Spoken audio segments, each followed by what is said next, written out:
To all the patriarchs, primates, archbishops, and bishops of the Catholic world, in the grace and communion of the Apostolic See, venerable brethren, health and the apostolic benediction.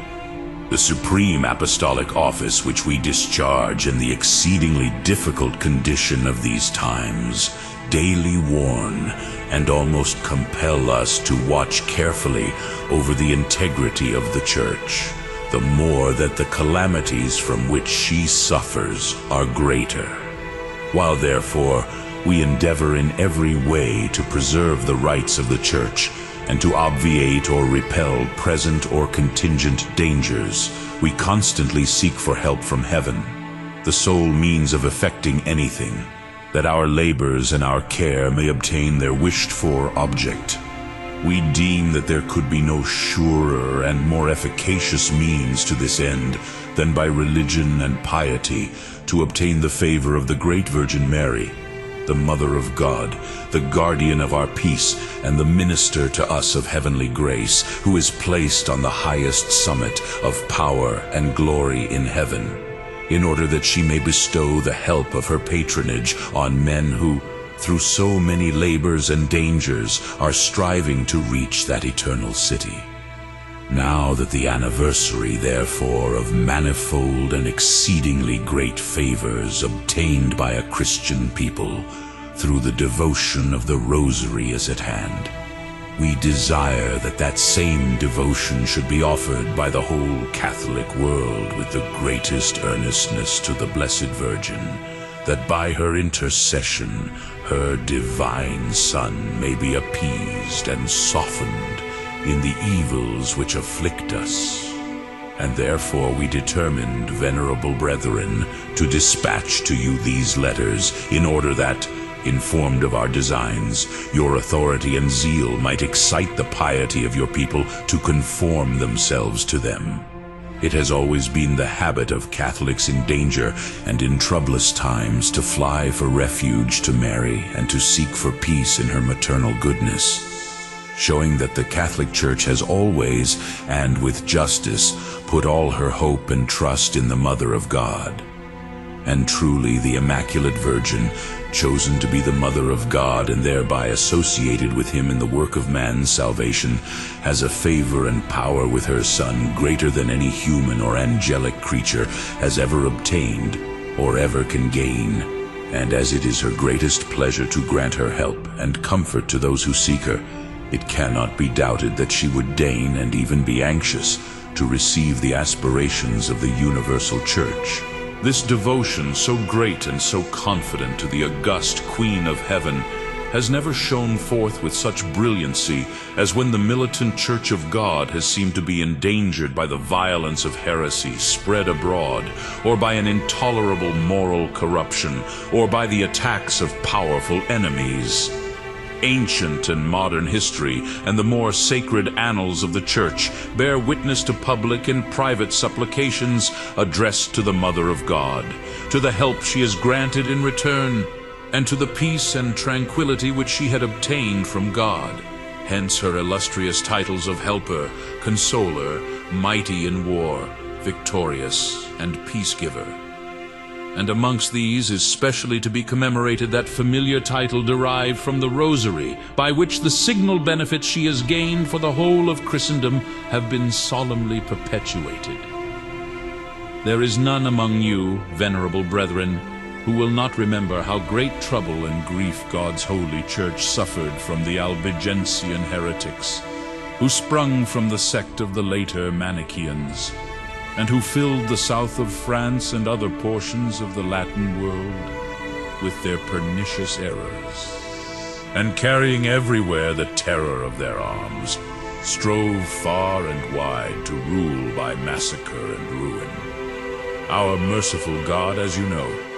raised up against these most direful enemies a most holy man, the illustrious parent and founder of the Dominican order. Great in the integrity of his doctrine, in his example of virtue, and by his apostolic labors, he proceeded undauntedly to attack the enemies of the Catholic Church, not by force of arms, but trusting wholly to that devotion which he was the first to institute under the name of the Holy Rosary, which was disseminated through the length and breadth of the earth by him and his pupils. Guided, in fact, by divine inspiration and grace, he foresaw that this devotion, like a most powerful warlike weapon, would be the means of putting the enemy to flight and of confounding their audacity and mad impiety. Such was indeed its result, thanks to this new method of prayer, when adopted and properly carried out as instituted by the Holy Father St. Dominic. Piety, faith, and union began to return, and the projects and devices of the heretics to fall to pieces. Many wanderers also returned to the way of salvation, and the wrath of the impious was restrained by the arms of those Catholics who had determined to repel their violence. The efficacy and power of this devotion was also wondrously exhibited in the 16th century, when the vast forces of the Turks threatened to impose on nearly the whole of Europe the yoke of superstition and barbarism. At that time, the Supreme Pontiff, St. Pius V, after rousing the sentiment of a common defense among all the Christian princes, strove above all, with the greatest zeal, to obtain for Christendom the favor of the most powerful Mother of God. So noble an example offered to heaven and earth in those times rallied around him all the minds and hearts of the age. And thus Christ's faithful warriors, prepared to sacrifice their life and blood for the salvation of their faith and their country, proceeded undauntedly to meet their foe near the Gulf of Corinth, while those who were unable to take part formed a pious band of supplicants who called on Mary and unitedly saluted her again and again in the words of the Rosary, imploring her to grant the victory to their companions engaged in battle. Our Sovereign Lady did grant her aid, for in the naval battle by the Echinades Islands, the Christian fleet gained a magnificent victory, with no great loss to itself, in which the enemy were routed with great slaughter. And it was to preserve the memory of this great boon thus granted, that the same most holy pontiff desired that a feast in honor of Our Lady of Victories should celebrate the anniversary of so memorable a struggle, the feast which Gregory XIII dedicated under the title of the Holy Rosary. Similarly, important successes were in the last century gained over the Turks at Temeswar, in Pannonia, and at Corfu, and in both cases these engagements coincided with feasts of the Blessed Virgin and with the conclusion of public devotions of the Rosary. And this led our predecessor, Clement XI, in his gratitude, to decree that the Blessed Mother of God should every year be especially honored in her Rosary by the whole Church. Since, therefore, it is clearly evident that this form of prayer is particularly pleasing to the Blessed Virgin, and that it is especially suitable as a means of defense for the Church and all Christians, it is in no way wonderful that several others of our predecessors have made it their aim to favor and increase its spread by their high recommendations. Thus, Urban IV testified that every day the Rosary obtained fresh boon for Christianity. Sixtus IV declared that this method of prayer redounded to the honor of God and the Blessed Virgin and was well suited to obviate impending dangers. Leo X that it was instituted to oppose pernicious heresiarchs and heresies, while Julius III called it the glory of the Church. So also St. Pius V, that with the spread of this devotion, the meditations of the faithful have begun to be more inflamed, their prayers more fervent, and they have suddenly become different men. The darkness of heresy has been dissipated, and the light of Catholic faith has broken forth again. Lastly, Gregory XIII, in his turn, pronounced that the Rosary had been instituted by St. Dominic to appease the anger of God, and to implore the intercession of the Blessed Virgin Mary. Moved by these thoughts and by the examples of our predecessors, we have deemed it most opportune for similar reasons to institute solemn prayers, and to endeavor by adopting those addressed to the Blessed Virgin in the recital of the Rosary, to obtain from her Son, Jesus Christ, a similar aid against present dangers. You have before your eyes, venerable brethren, the trials to which the Church is daily exposed, Christian piety, public morality, nay, even faith itself, the supreme good and beginning of all the other virtues. All are daily menaced with the greatest perils. Nor are you only spectators of the difficulty of the situation, but your charity, like ours, is keenly wounded.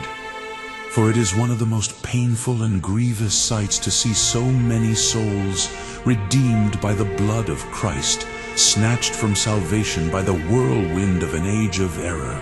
precipitated into the abyss of eternal death. Our need of divine help is as great today as when the great Dominic introduced the use of the Rosary of Mary as a balm for the wounds of his contemporaries. That great saint indeed, divinely enlightened, perceived that no remedy would be more adapted to the evils of his time than that men should return to Christ, who is the way, the truth, and the life, by frequent meditation on the salvation obtained for us by him, and should seek the intercession with God of that Virgin, to whom it is given to destroy all heresies. He therefore so composed the Rosary as to recall the mysteries of our salvation in succession, and the subject of meditation is mingled, and as it were interlaced with the angelic salutation, and with the prayer addressed to God, the Father of our Lord Jesus Christ. We, who seek a remedy for similar evils, do not doubt therefore that the prayer introduced by that most blessed man, with so much advantage to the Catholic world, will have the greatest effect in removing the calamities of our times also. Not only do we earnestly exhort all Christians to give themselves to the recital of the pious devotion of the Rosary publicly or privately in their own house and family, and that unceasingly, but we also desire that the whole of the month of October in this year should be consecrated to the Holy Queen of the Rosary. We decree and order that in the whole Catholic world, during this year, the devotion of the Rosary shall be solemnly celebrated by special and splendid services. From the first day of next October, therefore, until the second day of the November following, in every parish, and if the ecclesiastical authority deem it opportune and of use, in every chapel dedicated to the Blessed Virgin, let 5 decades of the Rosary be recited with the addition of the Litany of Loreto. We desire that the people should frequent these pious exercises, and we will that either Mass shall be said at the altar, or that the Blessed Sacrament shall be exposed to the adoration of the faithful, benediction being afterwards given with the Sacred Host to the pious congregation. We highly approve of the confraternities of the Holy Rosary of the Blessed Virgin going in procession, following ancient custom, through the town as a public demonstration of their devotion. And in those places where this is not possible, let it be replaced by more assiduous visits to the churches, and let the fervor of piety display itself by a still greater diligence in the exercise of the Christian virtues.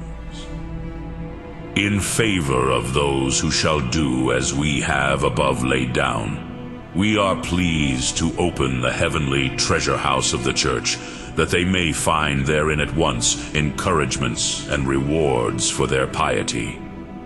We therefore grant to all those who, in the prescribed space of time, shall have taken part in the public recital of the Rosary and the Litanies, and shall have prayed for our intention 7 years and 7 times 40 days of indulgence,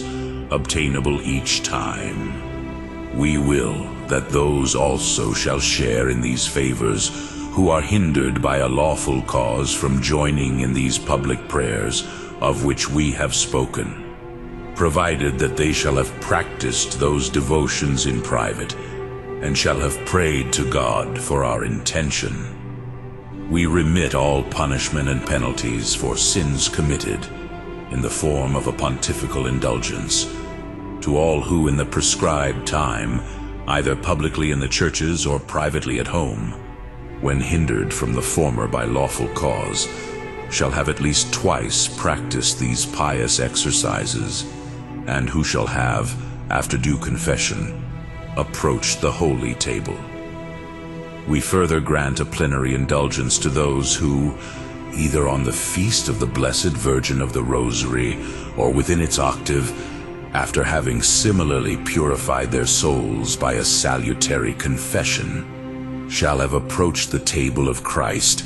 and prayed in some church according to our intention to God and the Blessed Virgin for the necessities of the Church.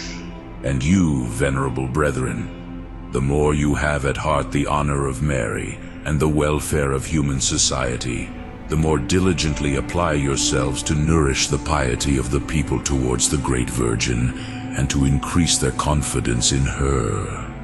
We believe it to be part of the designs of Providence that, in these times of trial for the Church, the ancient devotion to the August Virgin should live and flourish amid the greatest part of the Christian world. May now the Christian nations, excited by our exhortations and inflamed by your appeals, seek the protection of Mary with an ardor growing greater day by day. Let them cling more and more to the practice of the Rosary, to that devotion which our ancestors were in the habit of practicing,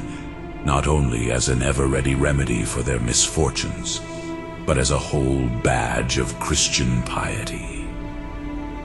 The heavenly patroness of the human race will receive with joy these prayers and supplications, and will easily obtain that the good shall grow in virtue, and that the erring should return to salvation and repent, and that God, who is the avenger of crime, moved to mercy and pity, may deliver Christendom and civil society from all dangers, and restore to them peace so much desired. Encouraged by this hope, we beseech God Himself, with the most earnest desire of our heart, through her in whom He has placed the fullness of all good, to grant you, venerable brethren, every gift of heavenly blessing, as an augury and pledge of which we lovingly impart to you, to your clergy, and to the people entrusted to your care, the apostolic benediction, given in Rome at St. Peter's the 1st of September 1883, in the 6th year of our pontificate.